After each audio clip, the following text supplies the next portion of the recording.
అందరికి నమస్కారం. నేను అరవ శ్రీధర్, రైల్వేకోట జనసేన పార్టీ ఎమ్మెల్యేగా ఉన్నాను. ఈ రోజు మార్నింగ్ నుంచి ఏదైతే నా మీద తప్పుడు ప్రచారం, అదేవిధంగా తప్పుడు ఫేక్ డీప్ వీడియోలు ప్రచారం చేస్తున్నారో దానికి నేను సూటిగా వాళ్ళనే క్వశ్చన్ అడుగుతున్నాను. నేను 2021 నుంచి సర్పంచ్ గా 3 years కంటిన్యూగా సర్పంచ్ గా పనిచేశాను. సర్పంచ్ గా పనిచేసేటప్పుడు నా విలేజ్ లో కావచ్చు, లేకపోతే పక్క పంచాయతీలు కావచ్చు, మండలంలో కావచ్చు, ఏ రోజైనా శ్రీధర్ ఇలాంటి తప్పులు చేస్తాడు, శ్రీధర్ పలానా తప్పులు చేస్తాడు, తప్పుడు వ్యక్తి అని నిరూపించండి.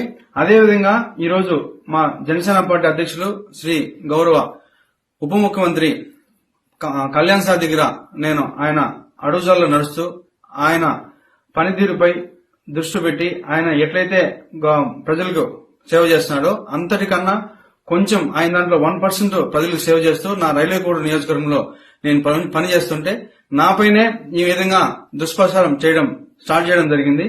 ఏదైతే నేను ఈ videos fake deep videos morning నుంచి ఫేక్ అని చెప్తున్నారో దానికి నేను సూటిగా మరొకసారి వాళ్ళని అడుగుతున్నాను. ఈ 1.5 year నుంచి నేను చేశా అంటున్నారు కదా, నేను లాస్ట్ 6 months నుంచి నన్ను ఇట్లే హరాస్మెంట్ చేస్తా ఉంటే మా అమ్మ పోయి పోలీస్ కంప్లైంట్ కూడా ఇచ్చింది.